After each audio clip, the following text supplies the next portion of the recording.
দর্শক, এই মুহূর্তে ঢাকা বিশ্ববিদ্যালয়ে আছেন সহকর্মী নাজমুল হুদা। সরাসরি চলে যাচ্ছি সেখানে। নাজমুল, জানাবেন ডাকসু নির্বাচনের প্রথম দিনে চলছে প্রচারণা, এই নিয়ে আর কি খবর আছে এবং সেখানে ছাত্রছাত্রীরা কি বলছে বলবেন। ডাকসুর আজকে প্রথম দিনের যে নির্বাচনী প্রচারণা এবং সকাল থেকেই উৎসবমুখর পরিবেশে এই নির্বাচনী প্রচারণা চলছে। প্রার্থীরা তাদের নির্বাচনী প্রচারণা চালাচ্ছেন। তবে এখন যেহেতু সন্ধ্যার পর কিছুটা রাত হয়েছে, অন্ধকার হয়েছে, এখন বিশ্ববিদ্যালয়ে প্রার্থী বা যারা ভোটার রয়েছেন তাদের আনাগোনা কিছুটা কম। তবে খণ্ড খণ্ড হয়ে তারা রয়েছেন, বিভিন্ন জায়গায় আলাপ আলোচনা করছেন, কুশল বিনিময় করছেন।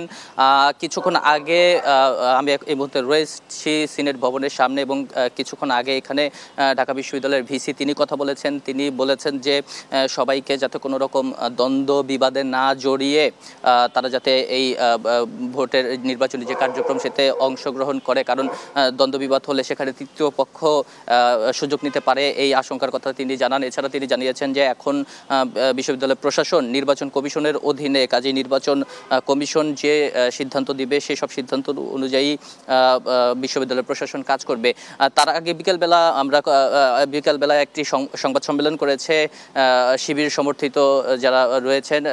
ভিপি প্রার্থী ছিলেন সেখানে সাদিক কায়ুম এবং জিএস প্রার্থী ছিলেন এস এম ফরহাদ। তারা একটি সংবাদ সম্মেলন করেছিলেন এবং সংবাদ সম্মেলনে তারা দাবি করেছেন যে তাদের যেই পোস্টার রয়েছে, প্রচারণার যেই ব্যানার পোস্টার, এগুলো যে ছবি, সেই ছবিকে বিকৃত করা হয়েছে এবং তাদের প্রচারণাতে বাধাগ্রস্ত করা হয়েছে এবং ভাঙচুর করা হয়েছে। তো এই অভিযোগ তারা বিকেলে করেছেন। তো এখন পর্যন্ত এই ছিল এই সিনেট ভবন থেকে সর্বশেষ। আপনাকে ধন্যবাদ।